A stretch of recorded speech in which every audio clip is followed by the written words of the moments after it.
The night has a way of peeling back the noise. When the world goes quiet enough, you can almost hear the ideas people whisper to themselves, the ones they're sure nobody else understands. This is Echoes of Persuasion, and I'm Colt Thornton. Every week we take one of those whispers, the kind that starts in a comment section and somehow ends up shaping how thousands of people see the world, and hold it up to the light. Tonight's echo is one you've heard before, a phrase that sounds honest, self-reliant, even noble. Do your own research. But what happens when that phrase isn't about freedom of thought? When it's used as a leash instead of a lantern? Let's find out. You've probably heard it before, maybe even said it yourself. Do your own research. On the surface, it sounds like good advice. Who doesn't want to think for themselves, question authority, dig for the truth? But when it comes to communities like the Flat Earth movement, that phrase doesn't mean what it seems. It's been rewired, re-engineered into a quiet little rhetorical trap, one that leads you not toward discovery, but deeper into a carefully curated worldview. So tonight, let's talk about what flat earthers really mean when they tell you to do your own research, and what real research actually looks like. When a flat earther drops that line on you, they're not inviting open inquiry. They're not saying, look at all the evidence and decide for yourself. No, what they're really saying is, go find the same sources I did, the ones that agree with me. That's not an invitation to think. That's a recruitment slogan.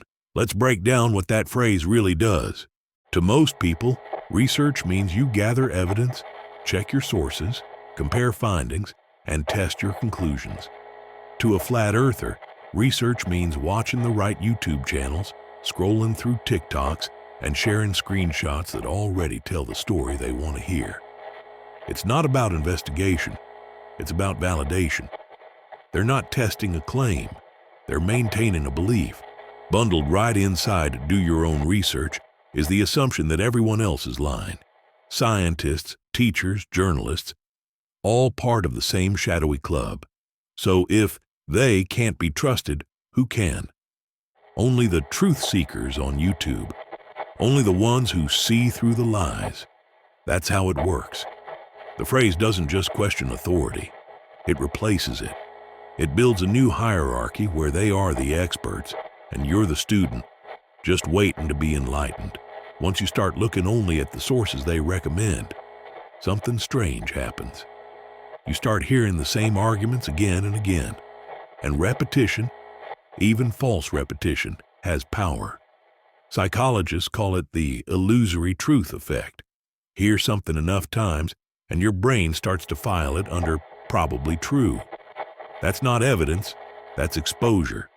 But inside the echo chamber, exposure feels like evidence. It flatters the ego. And here's the clever part. They make it feel like empowerment. You're not a sheep. You're not like the blind masses. You're one of the few who really see. It feels good.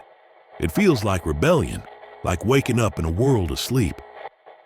But that pride, that little shot of superiority, is part of the hook. It's how they sell the illusion of discovery without ever offering proof. In a fair debate, the person making the claim has to prove it. If you say the earth is flat, the evidence is on you. But do your own research flips that script. Now you have to go chase their claim, sift through hours of biased content, and somehow disprove something that was never proven in the first place. That's not debate, that's distraction. It keeps you running in circles while they sit back and call it victory. They don't just tell you to do your own research. They brand themselves as research, Flat Earth Research, Independent Research Society, Alternative Research Network. It sounds professional, it sounds academic.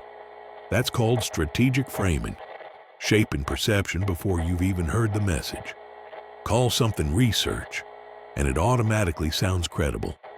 But that word doesn't grant legitimacy. It just borrows the look of it. A lab coat without the science. If you peel back the curtain, you'll see a handful of familiar fallacies at work. Cherry picking, They grab the bits that agree with them and toss the rest. Confirmation bias in full bloom. False dichotomy. They say, either you trust lying scientists or you believe your own eyes. That's not honesty. That's a trap door with two bad exits. Ad hominem. They don't challenge ideas. They attack people. NASA shill. Globetard. Brainwashed. The insults replace arguments, shifting the burden of proof. Instead of showing why the Earth is flat, they demand you prove it's round. But the round Earth has already been proven. By measurement, navigation, satellite, and physics, they're the ones rewriting the map. The burden belongs to them. Watching a 12-minute video isn't research. Neither is scrolling through a feed full of content designed to make you believe one thing. If your conclusion comes first and the evidence comes second, that's not research. That's marketing. Real inquiry means you might be wrong. It means you're willing to be wrong. That's what makes it powerful. And that's what most of these truth movements quietly remove from the equation. Real research begins with curiosity, not certainty. You gather information from multiple sides. You check where your sources come from, who funds them, who reviews them. You look for transparency. Can you see the data? You look for consistency. Can others replicate it? And you look for honesty. Does it admit limits or doubt? That's how science earns trust, not by being perfect, but by being self-correcting. It invites challenge. It welcomes skepticism. The real kind, not the YouTube kind. And if you're not sure where to start, the tools are right there in front of you. Google Scholar, library databases, fact-checking sites, public data portals. They're not hiding the truth. They're handing it to you, if you know where to look and how to read. Here's the truth most people don't want to hear. Good research doesn't always give you closure. Sometimes you end up with more questions than answers. Sometimes you find out you were wrong, but that's not failure. That's progress. The point isn't to win, it's to understand. That's the difference between seeking truth and selling it. So the next time someone tells you to do your own research, listen carefully. Ask yourself, are they pointing you toward knowledge or just deeper into their narrative? Because there's a big difference between researching the world and being recruited. This has been Colt Thornton. And remember, the echoes fade, but persuasion never sleeps.